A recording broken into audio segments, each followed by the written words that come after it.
Kelsay, can you highlight her? Yes, absolutely.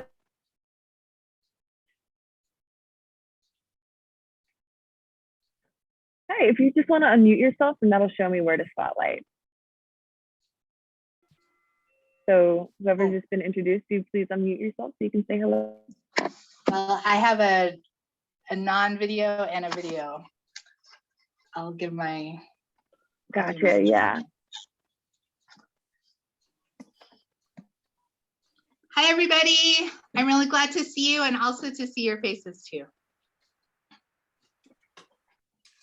And next we have Julie Kelsay. She's our layout editor, and she's the one who gets our manuscripts all good to go. Hi, everyone. Nice to put faces to names. Right. And next we have Jenna Sumter. She's the co-editor for the Orchards magazine, and she's our formatting troubleshooter. Hi, everyone. It's nice to see you all. Great. Next, we have Peter Davies, my husband. He is the copy editor, and he also manages the business accounts.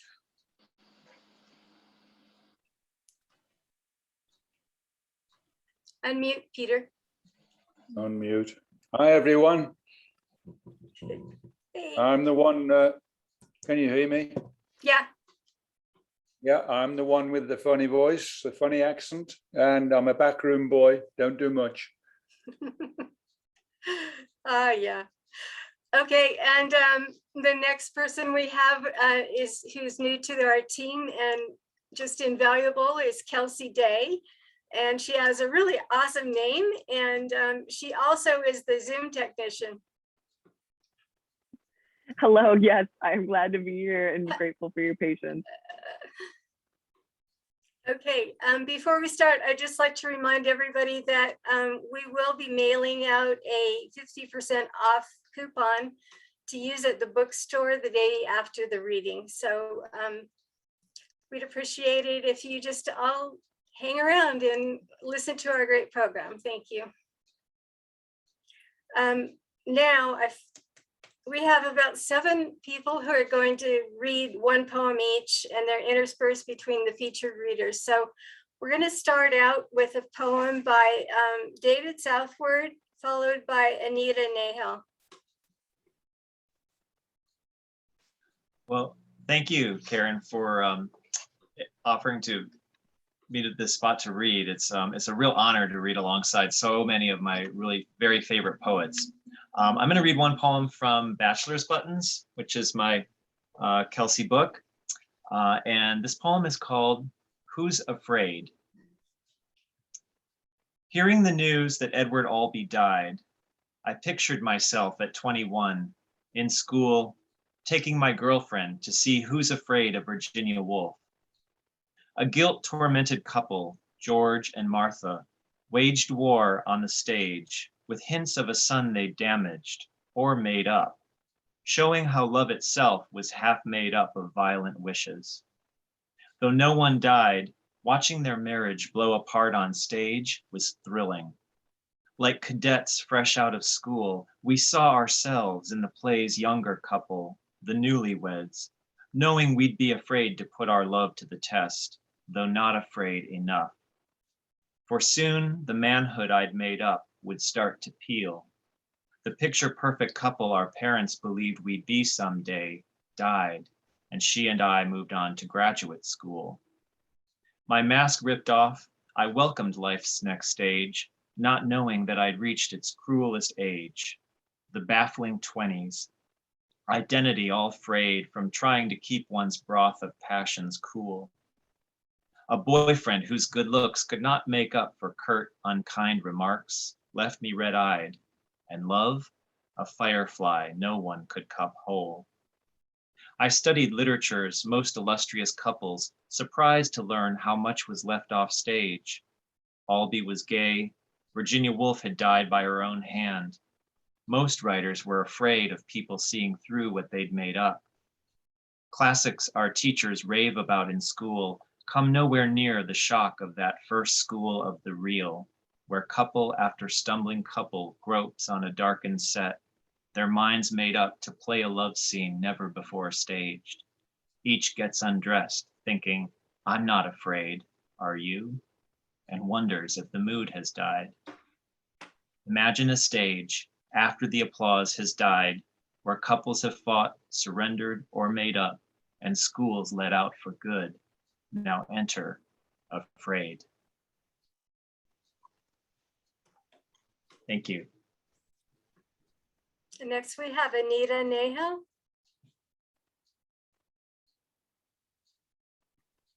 Hello, everyone. Hello, Karen, Delisa. I've been interacting with you on email. So privileged and honored I feel being here. I'm going to read a poem out from this book of mine. It's called What's Wrong with Us Kali Women, just brought out by Kelsay. It's a collection of prose poems. And, you know, Kali is one of the goddesses in India. And she was she's the goddess of the destroyer of evil.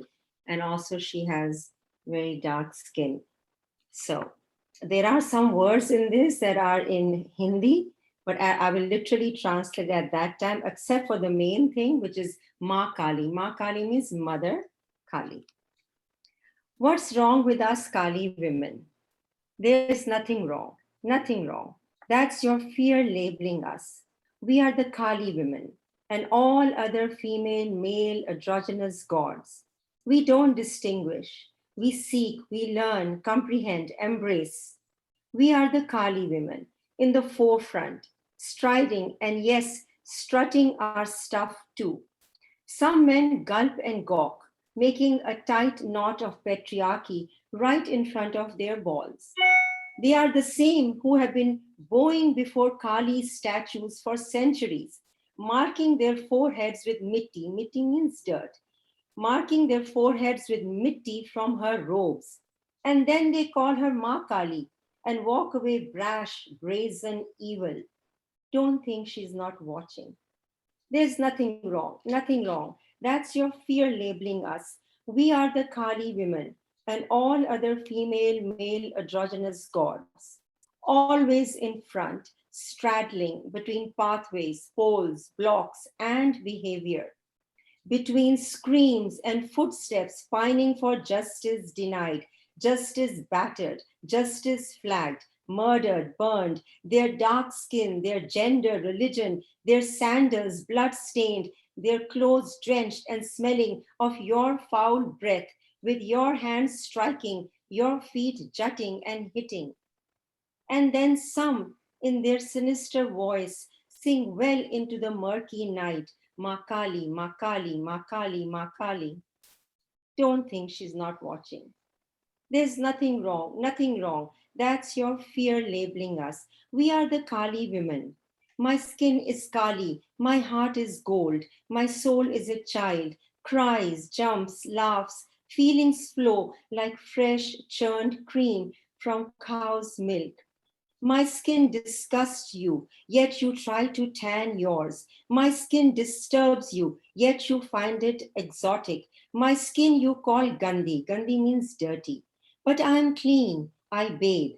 In winters, when my skin lightens a bit, you proclaim I'm looking soft. Soft means fair. You proclaim I'm looking soft. I was always clean. It's your mind that is dirty. Even mock bathing in river Ganga might skim above your falseness. Ma Kali, Ma Kali, Ma Kali, Ma Kali. Don't think she's not watching. Thank you.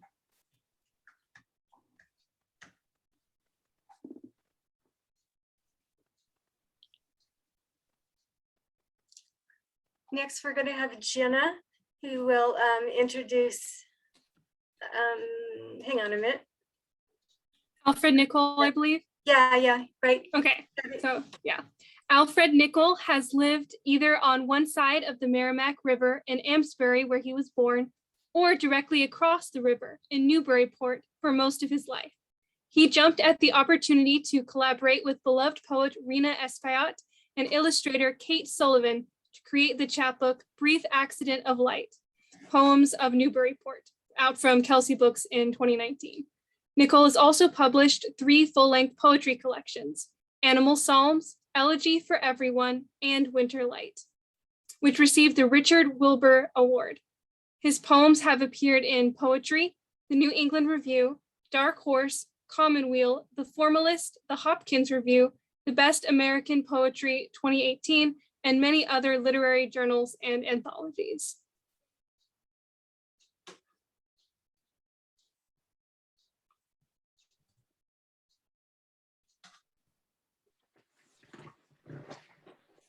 Kelsay, can you Okay. find Alfred? Shall I talk? Will that help? Yeah. There you are. Thank you. Thank you, Jenna. As Jenna just told you, I'm going to read from this lovely little book that Karen published, Brief Accent of Light, Poems of Newburyport, which I'm very proud to have co-written with my buddy, Rhina Espaillat.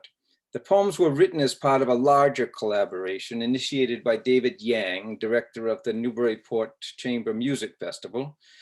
Mr. Yang made a list of emblematic locations in and around the city of Newburyport and assigned to each location a specific time of day or night. He first commissioned composer Robert Bradshaw to write a new piece for string quartet, drawing its inspiration from those locations. Mr. Yang then invited Rhina and I to visit each spot at the specified time and to give voice to our experience in poems. It sounds downright impossible, doesn't it? But as it happens, the poems wrote themselves.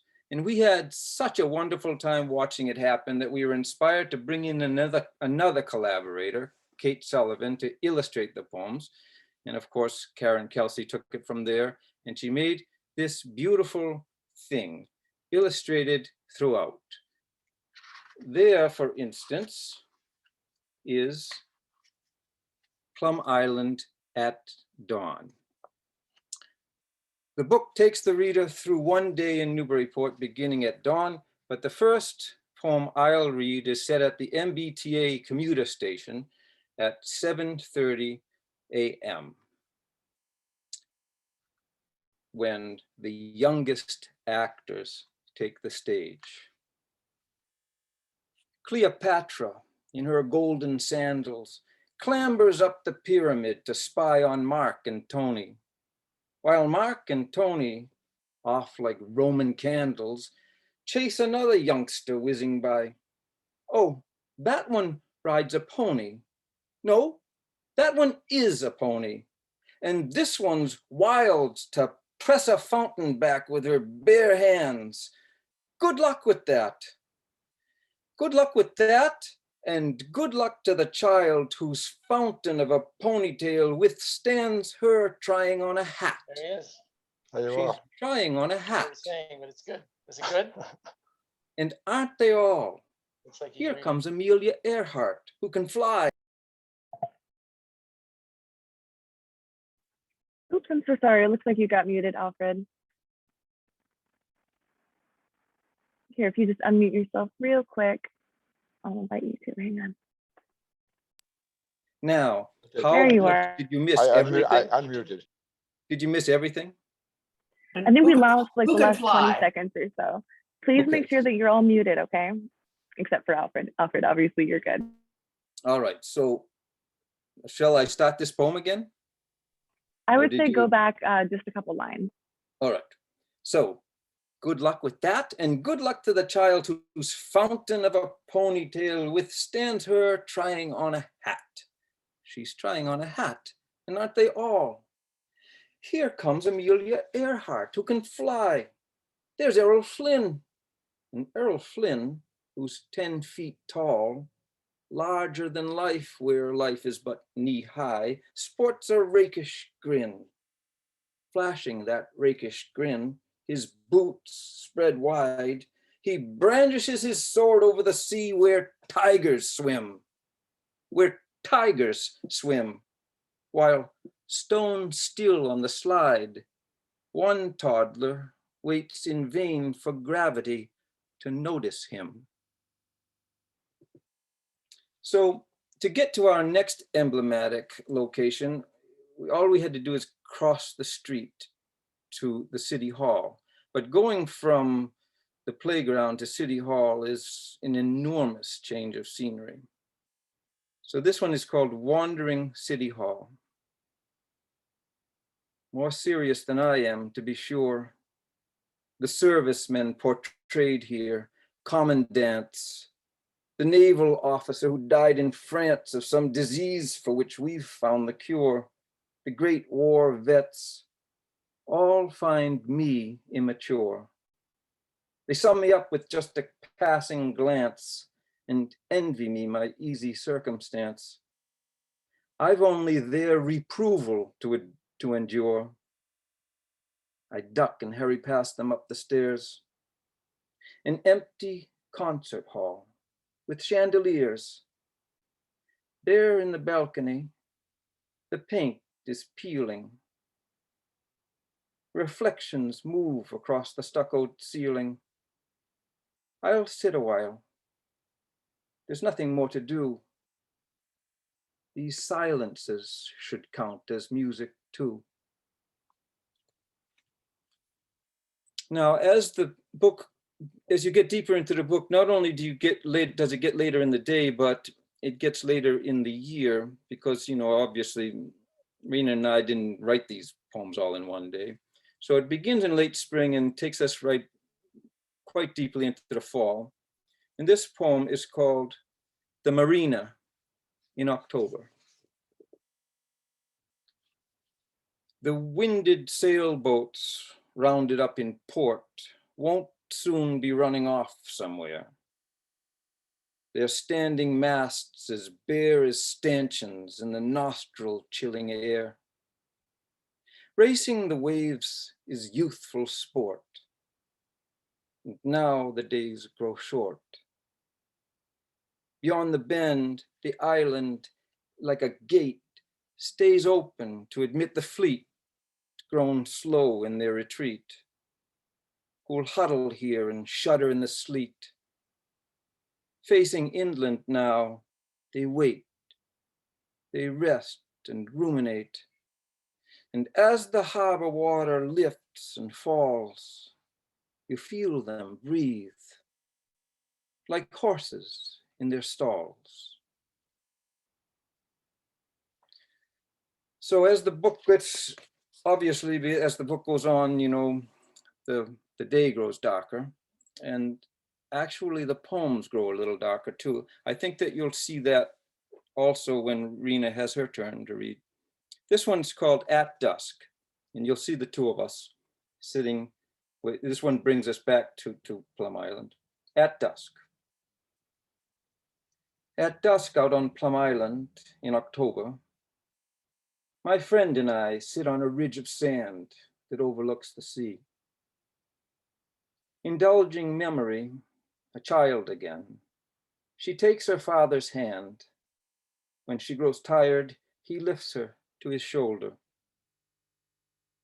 Slowly now, a darkness fills the hollows. Splotches of sunset founder in the rills. Closing her eyes, she sees beyond the guava trees along that inland homeward path she follows, La Vega in the shadow of its hills. As for me, I grip the captain's wheel, each salt air inhalation like a dram. My dreams are all about adventure, setting out, until I feel myself adrift, off keel, and start the long way back to where I am.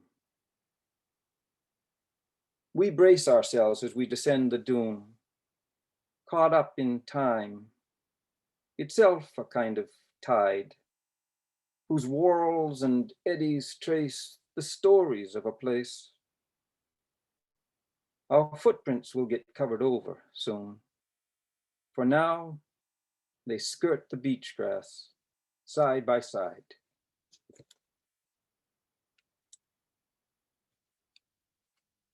So I'm going to close with this is the final poem in the book, and it takes you right back to the beginning, at dawn, but it begins in the middle of the night.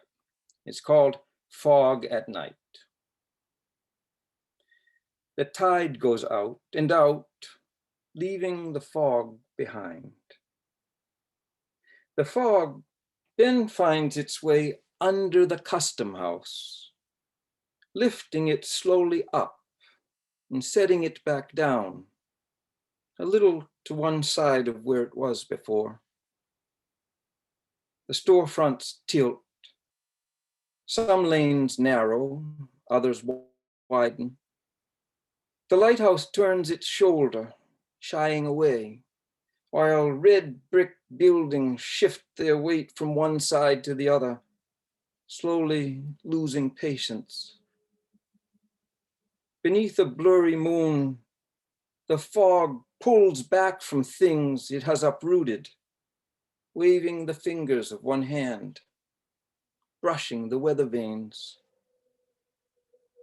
Drops fall from the eaves.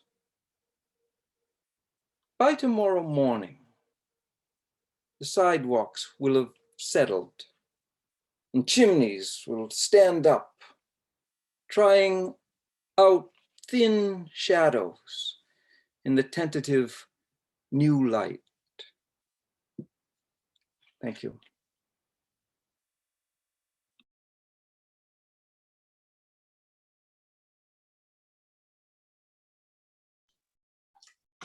Okay, so thank you, Alfred. That was beautiful.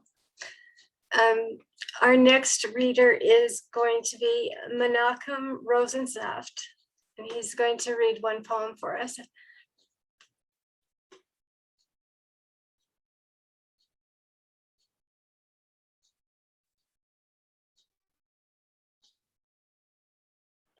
And you got it.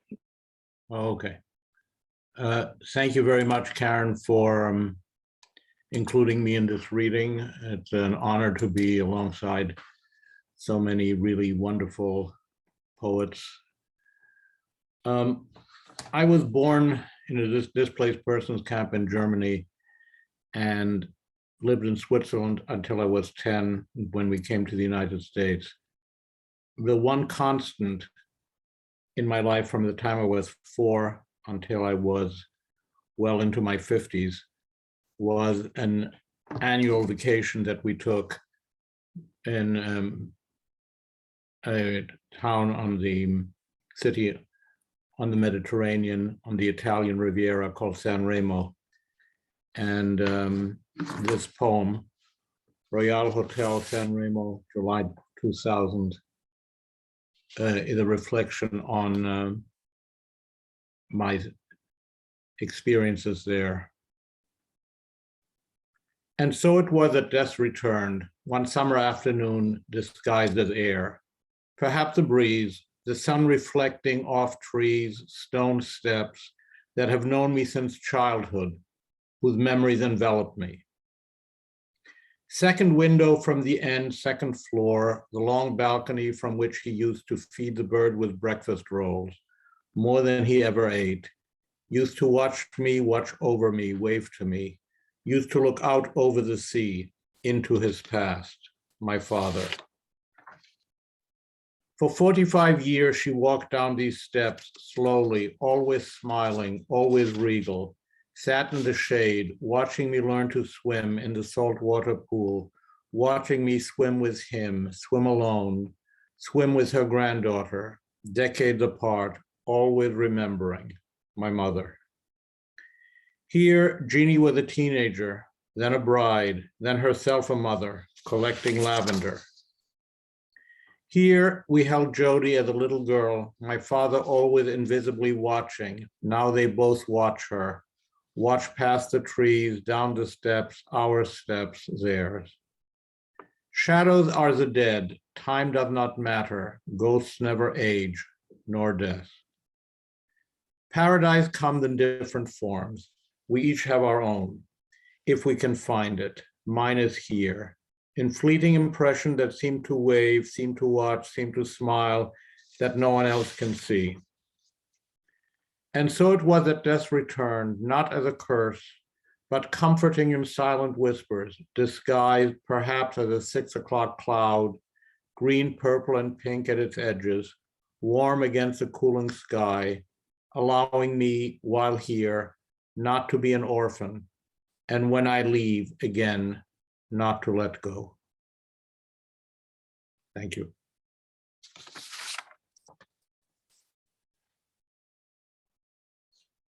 Thank you.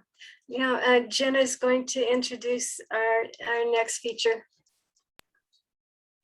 I will be introducing Allison Joseph, I believe. Okay, great. Allison Joseph lives, writes, and teaches in Carbondale, Illinois, where she is on the faculty of Southern Illinois University, Carbondale. She serves as editor and poetry editor of Crab Orchard Review and is the founding editor of No Chair Press. Her most recent full-length collections of poetry are Confessions of a Barefaced Woman and Lexicon. She is the widow of the late poet and editor, John Tribble.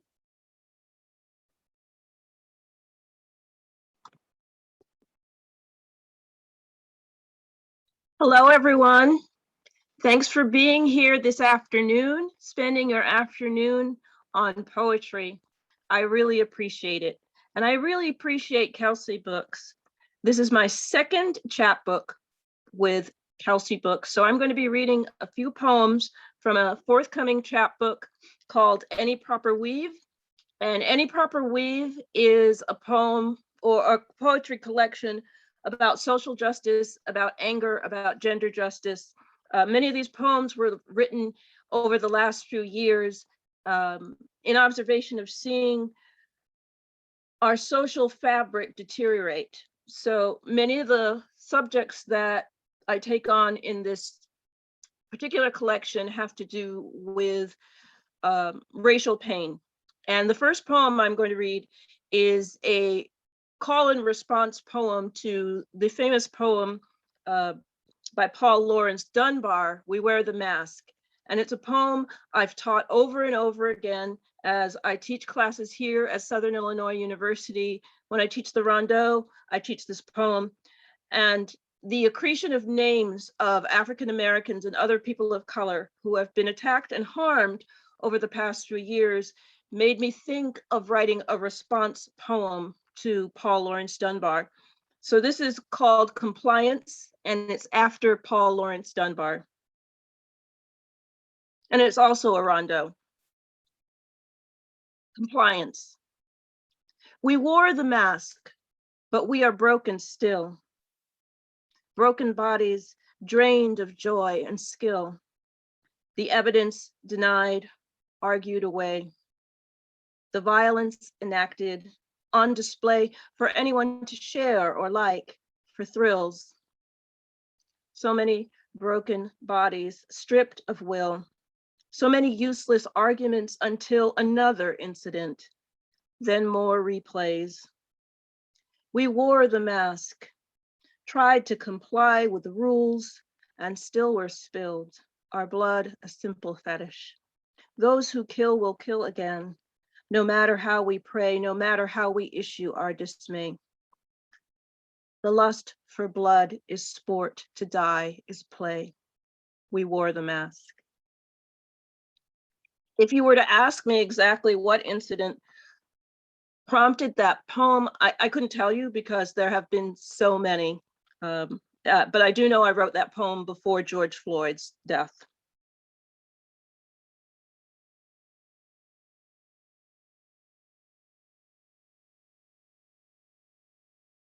This next poem is a sort of big sister approach to, I have taught for many years and I've seen young women come in and out of my classes, both as undergraduates and graduate students. So this is the advice I'd like to give to them in poem format. Those of you who love poetic forms may recognize that this is not just a villanelle. It's a terzinelle. Ego training, advice for girls and women. When someone asks too much of you, say no. When strangers ask for favors, hesitate. Don't go to places you don't want to go. Walk tall, head up, eyes front. Keep walking straight past men who whistle threats at you, then smile. When strangers ask for favors, hesitate. Say you'll get back to them, then wait a while. Don't slouch or sink into your bones. Glide tall past men who whistle threats at you. Don't smile. Give what you want to give, but don't give all. Keep part of you intact, untouched, pristine. Don't slouch or sink into your bones. Glide tall, strut if you like, and don't think it's obscene to like yourself when others call you weak. Keep part of you intact, untouched, pristine, but speak your mind. Not timid, scared, or meek. When someone asks too much of you, say no. To like yourself when others call you weak, don't go to places you don't want to go. So the last poem I'll read also comes from this collection, and it is a poem that I actually wrote before the case of Ahmaud Arbery. But I'm a runner. I like to run and walk and have done lots of races. And this particular poem was inspired actually after I got lost during a race in a town, not the town that I live in, but a town several towns over. And one of the things to know about Southern Illinois is that it is the historical home of what's called the sundown town. And a sundown town is a town where anyone, a person of color, shouldn't be caught there after sundown. That racially, the area still holds a lot of that history. I just wanted to run a 5K. Running While Black, and thank you for listening this afternoon. Running While Black. The fact that you unleash your pack of snarling, angry dogs the moment I trot by, tank top soaked through, sweaty shoulders bare, the fact that this neighborhood at the edge of the milk factory and trailer park is where I shouldn't be caught, occurs to me just as your German shepherd lunges, his owner too lazy, unable or unwilling to leash this animal's muscled anger.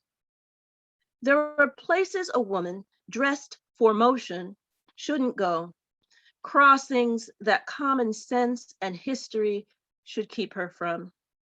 Yet my stubborn brown body wants to go where it wants to go, foolishly thriving on its own speed. I know that a flash of bare legs is signal to some that I am there for the taking, to be spat at, mocked, forced off the road into side ditches, black puddles. Nobody owns the road, some fiber in me foolishly wants to believe. I tell my friends I get up before the rapists and killers when they cluck about treadmills and safe gyms. A woman should be able to go wherever she wants without being bruised, hissed at, shouted at. Bounce them tits, girl, speed it up. Why then am I the one shamefaced and sputtering in rage? Why am I the one they'll blame when days later my body surfaces in that roadside trench, that last chance ditch? Thank you so much.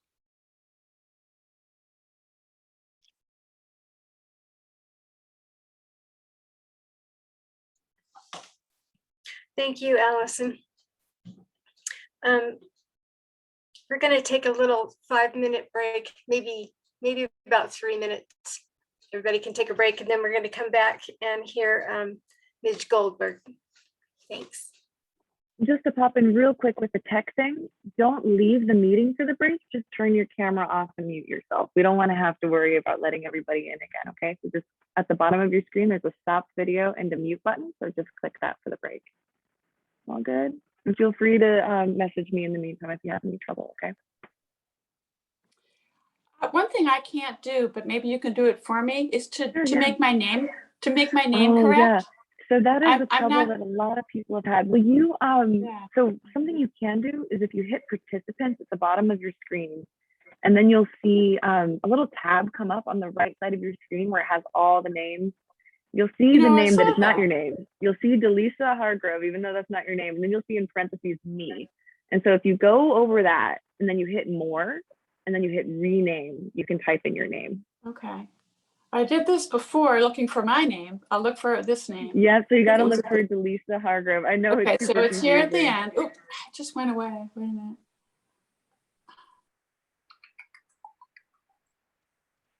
Where did I get it? It went away. I had it. Participants. You know, actually, I think you have your profile picture on it. So if you send me your name in the chat, I can change it for you because I can tell which Delisa it is. So if you want to just send me your name, I can just do it for you really quick. I had, this is Leslie Mansour. I had Delisa's name on me. Yeah, I don't know why everybody's And Delisa then today. I clicked my own Mhm. square and it gave me an option to change name. Yep, that's what it is. So if you can see, But that's click another way on of your doing own, it. just click on your own square and you'll Yeah, see where you that. see your own face, there's like a little Yeah. dot. Okay, and I see you sent the That's name. I'll just change it for you. Okay, don't worry about it here. Thank you so much. Great. Now, I sure now appreciate all I of thought your it would be, patience. didn't want to bother people, but No, since it was it's a okay. You break. deserve to have your name on it. That makes complete sense. I still see three Delisas. So if any of you are having trouble, please message me, okay? And I'll help you figure it out. Thank you. Of course. Thank you all for your patience. I hope you enjoy this quick little brain break. Yes, it is a nice idea to have.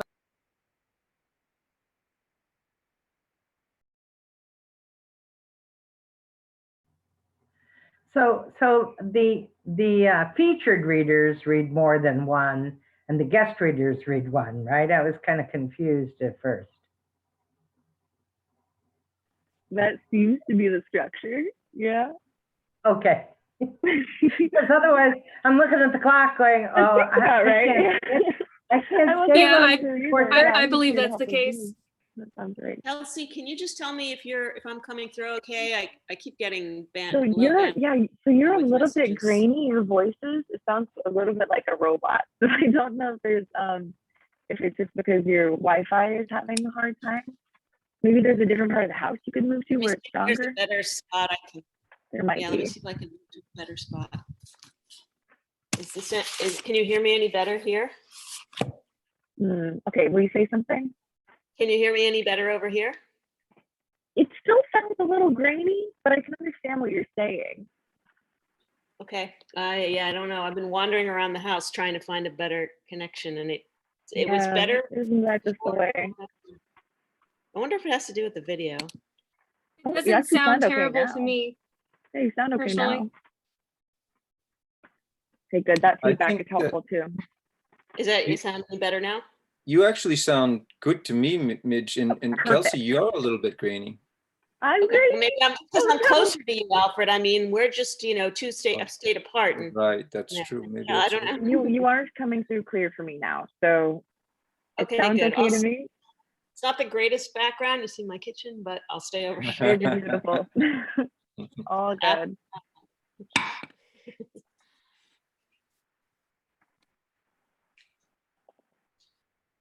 Hey, Kelsay. Hey. How many people do we have now? Because I keep letting people in. It looks like 99. Is that We right? have 85 according to mine. I see 85 participants. Oh, okay. Yeah. Did you have a higher number? No, I was looking at the chat number. Okay, gotcha. Yeah, 99. 85. We got a great crowd, huh? Yeah, Fantastic. it's really good. So excited to be here. The work has been incredible so far. Excuse me. Hey, this is Mike Voss Oh. calling. I just looked at the participant list and my name doesn't appear there. I just wanted Under to the make sure. participant list? Yeah. Oh, I see your name. Yeah, I see you too. Okay. Okay. All right. Maybe I didn't see it. Thank you. Okay.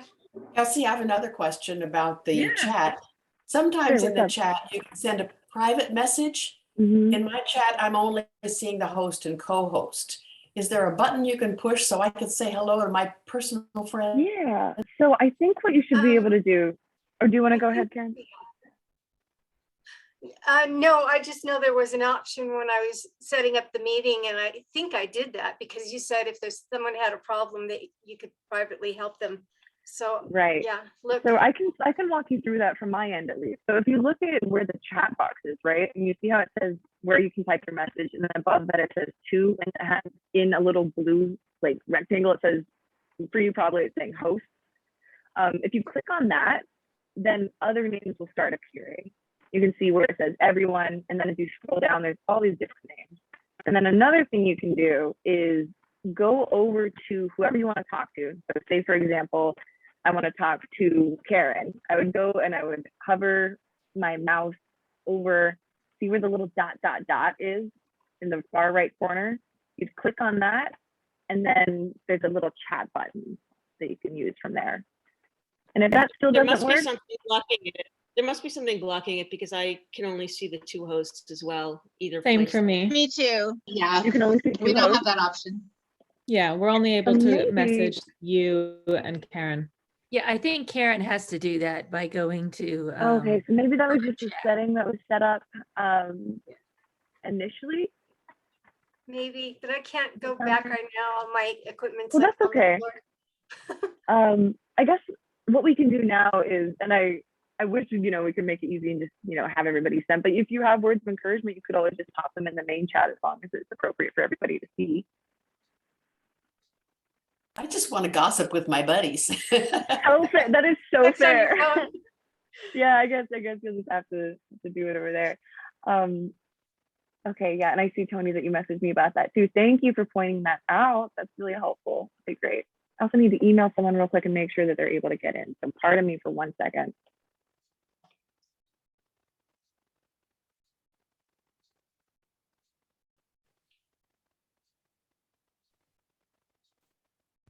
Well, this is a spectacular reading, and I'm so delighted to be here. It's refreshing and heartwarming to hear wonderful poetry, beautifully read. So thank you, everyone, so far.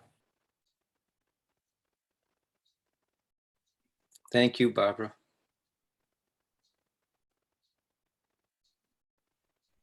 I wish I was in Newburyport right now. Thank you, Barbara, but stay tuned, please. I'm not going anywhere. Thank you, Barbara. Should we start it? I haven't been timing it, so. If it's all right, I could use maybe 1 more minute just to make sure that everybody's taken care of before we get started again. Okay. Just give me right until 4:01, if that's okay. I'll make sure everyone's settled. Sure. I think we're running out of time too, which is a miracle. That is pretty impressive. Doing great. Yeah, we're due to be finished at 2:30, and I think that's gonna work. I'm not sure. Considering we had problems in the beginning.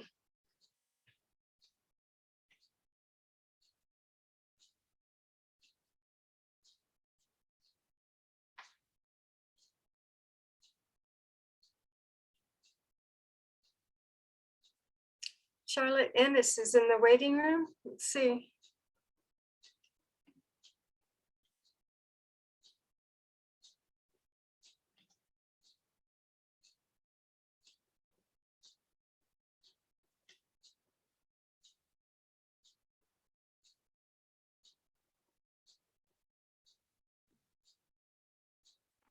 I do think I just let in another Delisa, so maybe that was Charlotte. We'll see. Okay. Hi, I'm Doreen Stock, but it says Delisa Hargrove. Oh dear. Okay. Will you spell your name for me real quick? Please type it in the chat if that would work. D-O-R. Oh, okay. You say your name is Doreen.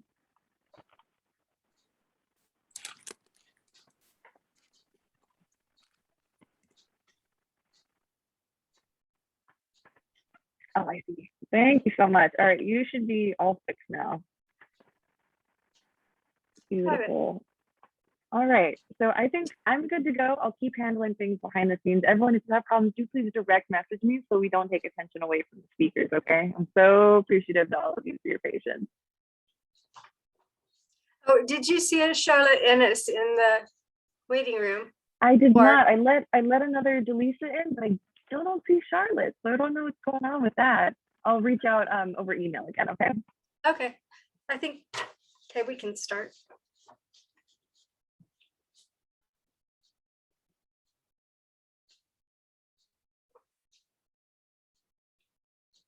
Do you want me to start? Yes, I'm good if you're good.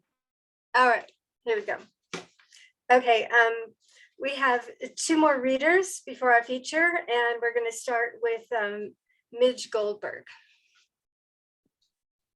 Hi, thank you very much. I think I'm maybe the newest member of the Kelsay Books publishing house. My books arrived yesterday morning. My book is called To Be Opened After My Death.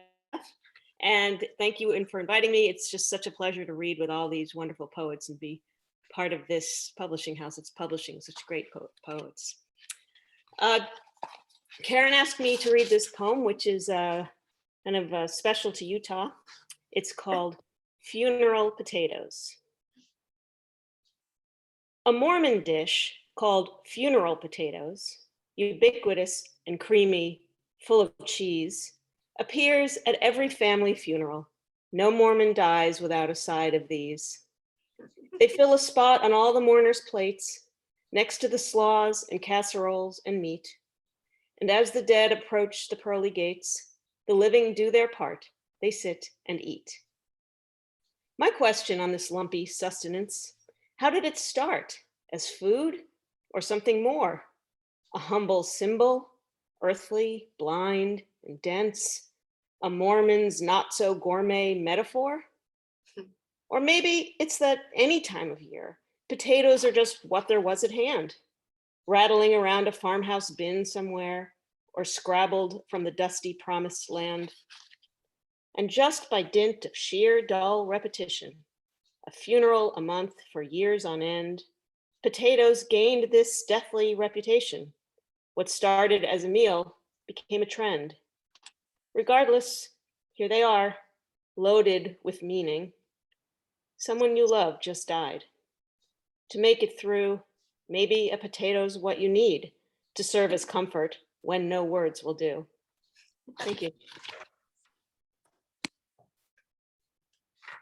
And now we're going to hear from, thank you, Midge, Edmund Conti.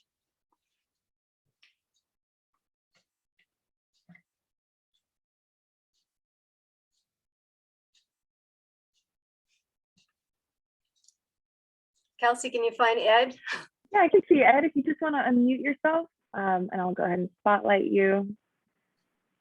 You see where to unmute at the bottom of your screen there? Here, I can send you a message asking you to unmute, so you can just click accept. That helps.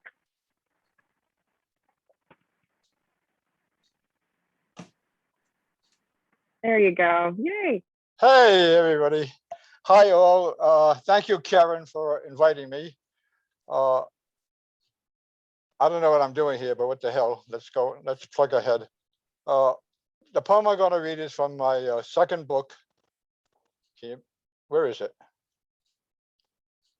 Stop moving it. Well, I can't show it, but that doesn't matter. I don't know why. That's fine. Anyway, okay. Anyway, it's called My Son the Critic.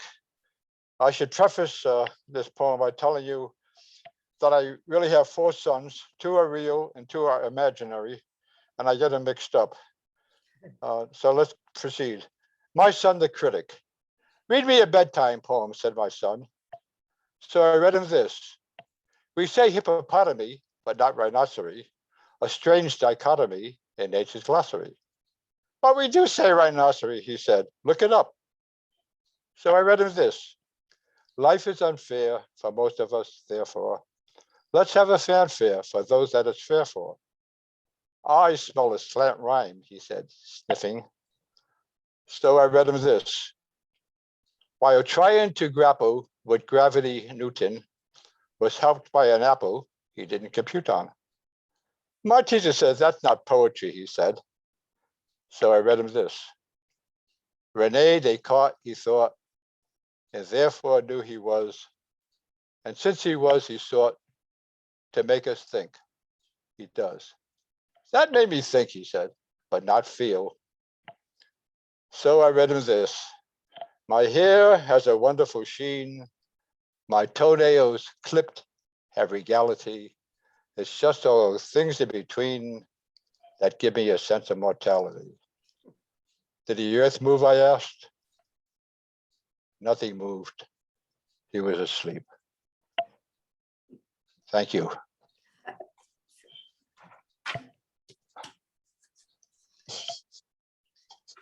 Okay, now Jen is going to introduce Rhina. Yes, I will be reading her bio. What are they saying? Dominican-born Rhina P. Espaillat has published 13 full-length books, 4 chapbooks, and 2 CDs, comprising poetry, essays, and short stories in both English and her native Spanish, and translations from and into both languages.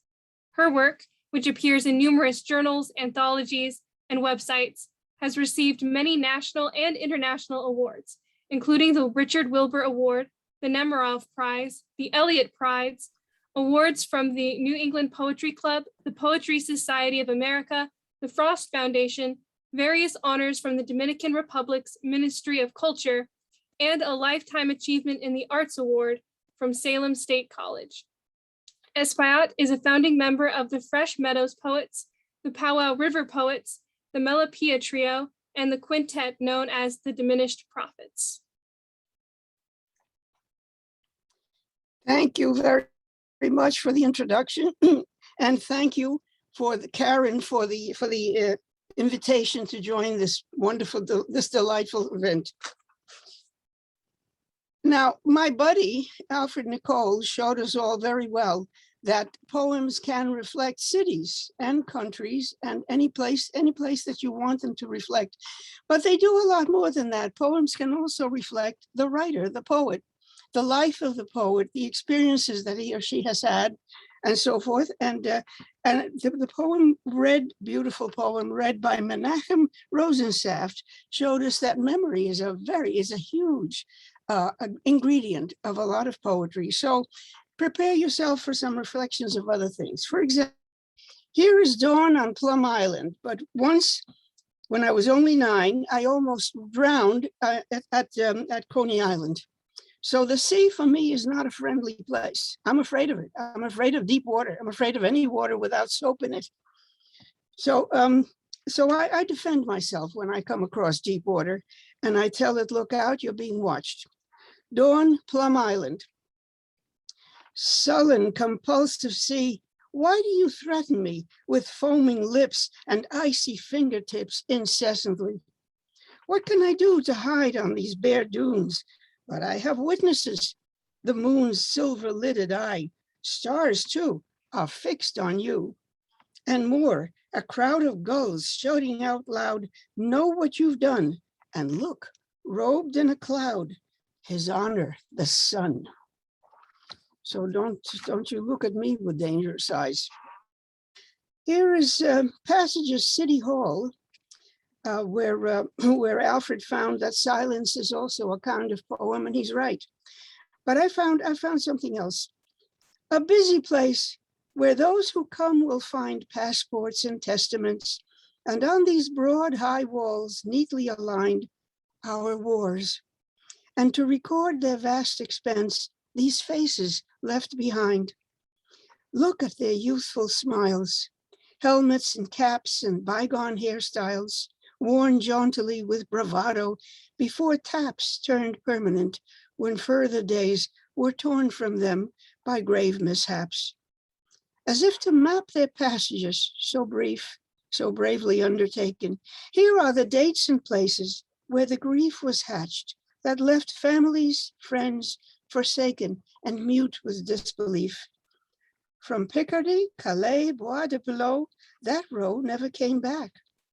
Nor these from Metz, Luzon, or Anzio, those from the Mekong Delta or Iraq, today or long ago.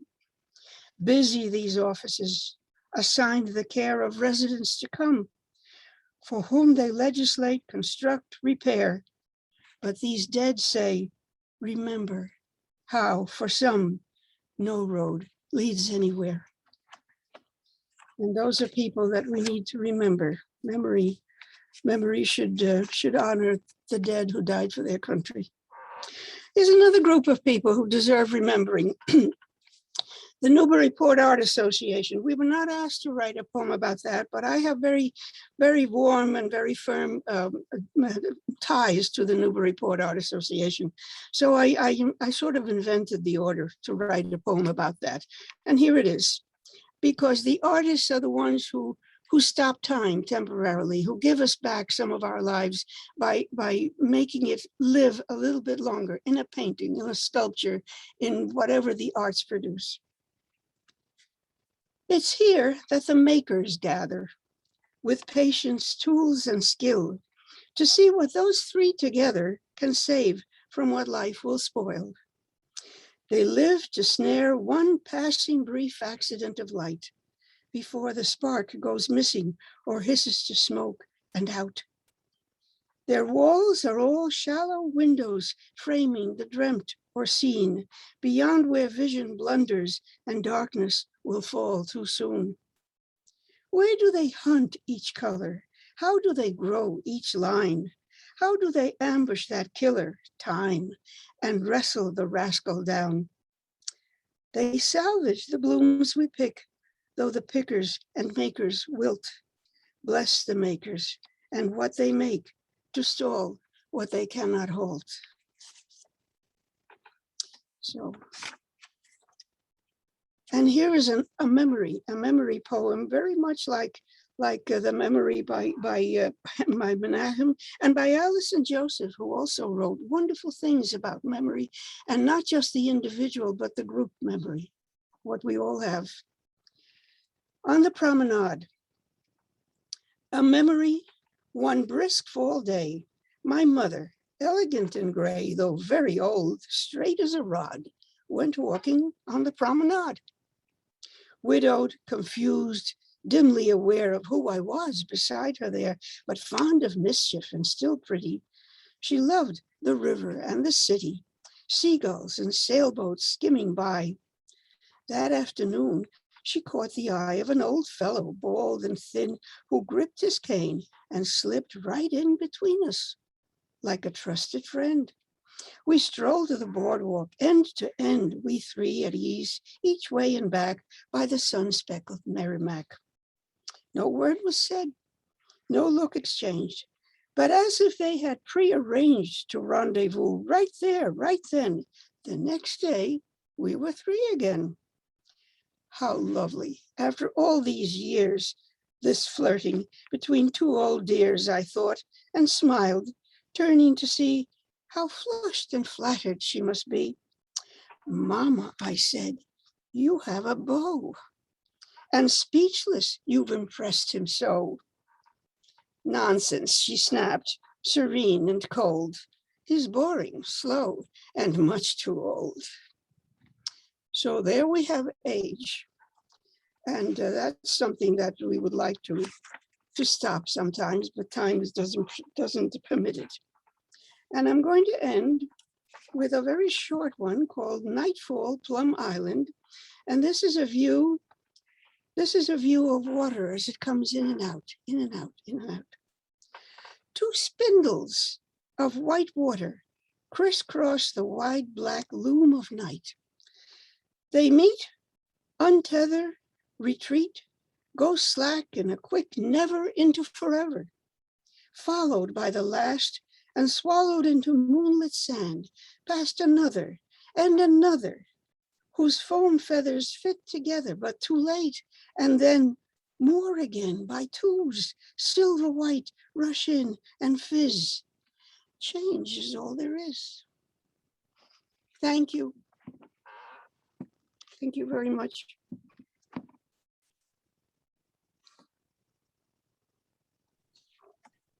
Thank you, Rhina. That was great. I love the poem about your mother.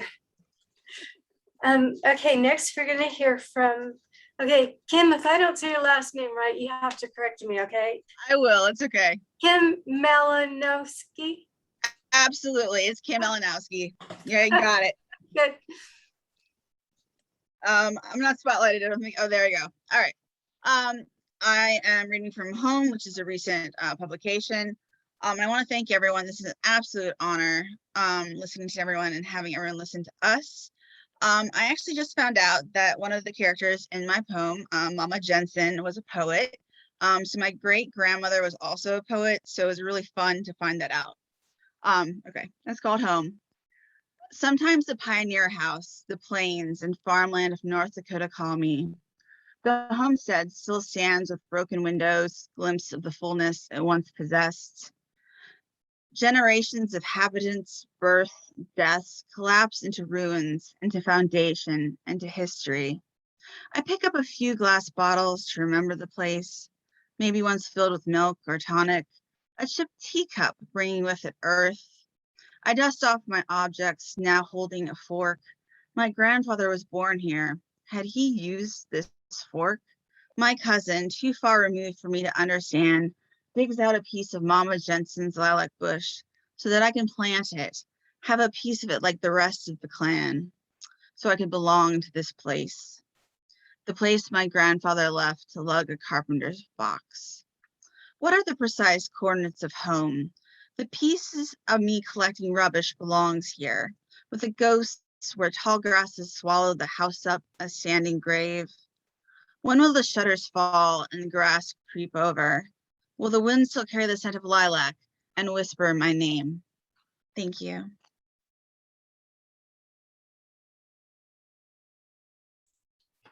Okay, thank you, Kim. The next reader will be Christina Norcross. Hello. I'm unmuted. There we go. A big thank you to Kelsay Books and Karen Kelsay for inviting me to be a part of this reading today. I'm truly honored to be in the company of all these wonderful poets. And thank you to everyone who came to listen. There's a little band across here. This is my proof copy of my next chapbook. It's my third chapbook with Kelsay Books, and it's coming out in October. It's called The Sound of a Collective Pulse. And the poem I've chosen to read this afternoon is called A Mind Filled with Stars. This was inspired by an image by Helen Martin, and it first appeared in the online journal Visual Verse. Each day is a journey to the center of a tangerine sky. The spark of an idea is the spiral in the storm. Our own light source energy expanding and contracting like the heart's beating muscle. With feet planted in the roots of a memory jar, winged creatures appear, reminding us of the stairs we once climbed. We live many lives, morph between caterpillar stages, walking with bare feet in the soil of past selves. The budding artist who dares to experiment, the brave swimmer making that first dive, the student who raises a hand to speak up and speak out. An electric grid of connectivity streams from tender feet to a mind filled with stars. An ink blot of indigo guides us to that new thought emerging. With a solar flare burst, eyes wide with wonder, we hold in our hands the fragile creation meant for this day. We cradle the gift and marvel at the muse before it disappears into mystery. Thank you so much.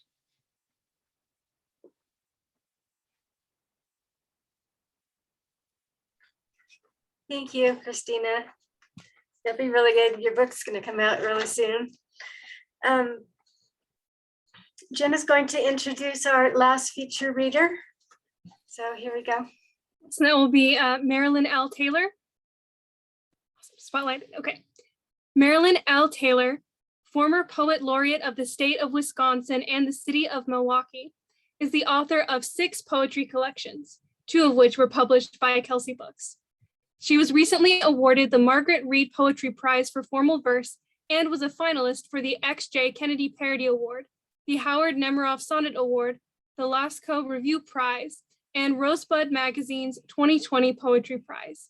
Taylor's work has also appeared in Able Muse, Poetry, Measure, Light, Raintown Review, and Rhino, among many other journals and anthologies. She is currently an associate editor for 2 poetry journals, Verse Virtual and Third Wednesday.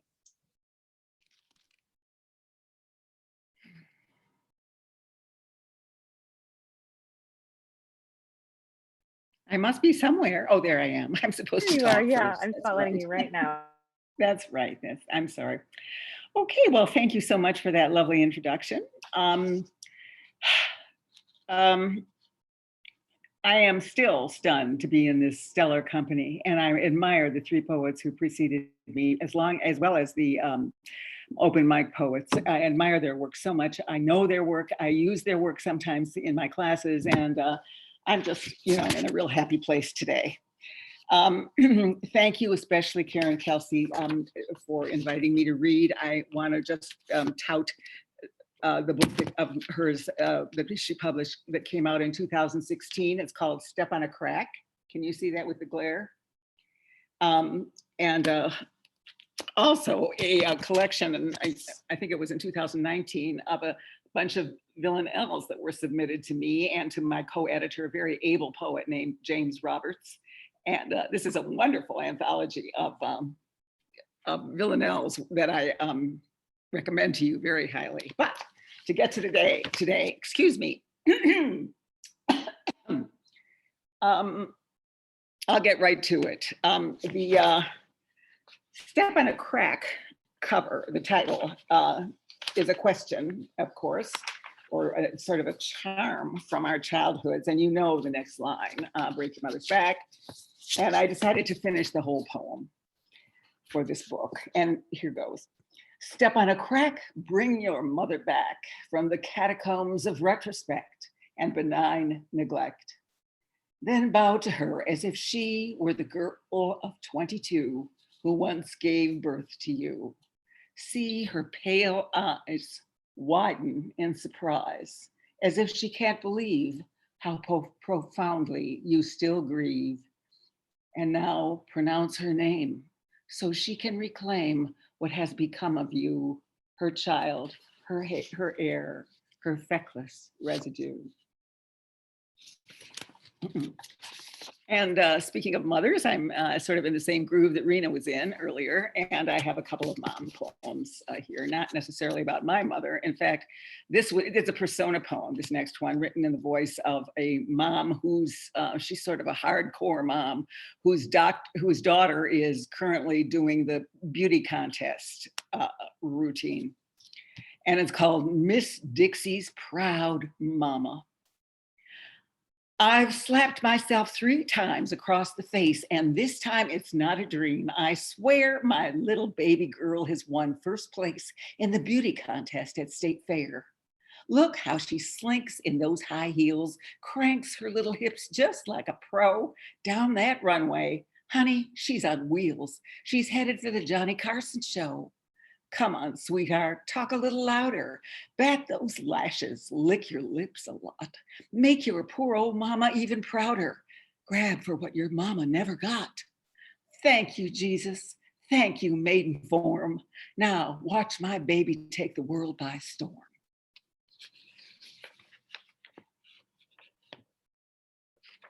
Note that rhyme. I have a thing with rhyme. I like to write in rhyme. They are the box I dance within, if that might sound familiar to Rhina, who gave me that expression that I use all the time. I like to dance in a box. This poem is called Piano Overture, and it comes from my childhood, where the most important man in my mother's life was this guy who showed up twice a year to tune her piano. And I include my father with that.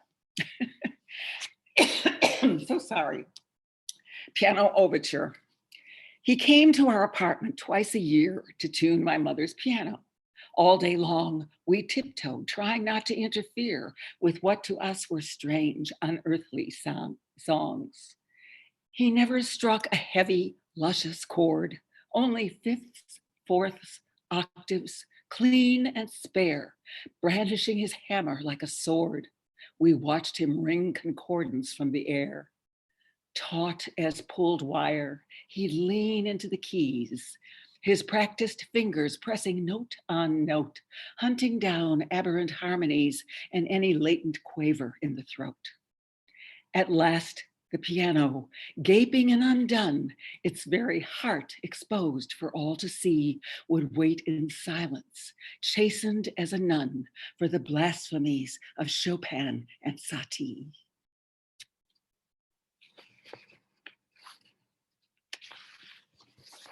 This is called Contingency, and the epigraph is important. According to medical professionals, the minimum lethal dose of morphine is 200 milligrams, typically 14 light blue 15 milligram tablets. Unconsciousness usually occurs in 5 to 15 minutes, death in 20 to 50. From Charles F. von Gunten, MD. How's that for a cheery start? As soon as the son departs the house at 5 in the afternoon, he deposits and seals in an amber jar another pale blue moon. He places the jar on a cabinet shelf and swivels the handle tight, pockets the key in his terry cloth robe, and sits and waits for night. He can hear the grandchildren crowing below, awash in their video games.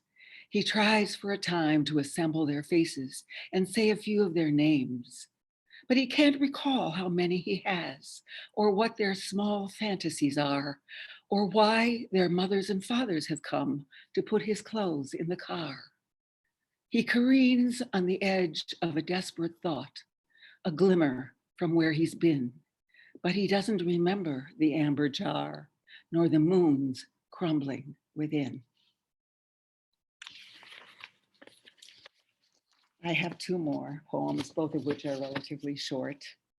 This one is called Home Again, Home Again. And some of you who have heard me read before have probably heard this poem because I tend to read it a lot. Home again, home again. The children are back, the children are back. They've come to take refuge, exhale and unpack. The marriage has faltered, the job has gone bad. Come, open the door for them, mother and dad. The city apartment is leaky and cold. The landlord lascivious, greedy and old. The mattress is lumpy, the oven's encrusted. The freezer, the fan and the toilet have rusted. The company caved, the boss went broke. The job and the love affair all up in smoke. Oh, the anguish of loneliness comes as a shock. Oh, heart in the doldrums, oh, heart in hock. And so they return with their piles of possessions, their terrified cats and their mournful expressions, reclaiming the bedrooms they had in their teens, clean towels, warm comforter, glass figurines. Downstairs in the kitchen, the father and mother don't say a word, but they look at each other as down from the hill comes Jill, comes Jack. The children are back, the children are back. And I'll close with a poem that I sort of plagiarized from Gwendolyn Brooks. And it's I guess you'd call it a parody, but it's a parody with due respect to the wonderful poet who wrote the memorable poem called We Real Cool. And I just misplaced it. Okay, really quickly, it's called We Real Cool, the pool players, 7 at the Golden Shovel. And just to refresh your memory, I'll whip through these 8 very short lines. We real cool, we left school, we lurk late, we strike straight, we sing sin, we thin gin, we jazz June, we die soon. So on a day when the muse was sort of acting up, I wrote this take on it. It's called We Real Old. The breakfast eaters, 7 at the Golden Waffle.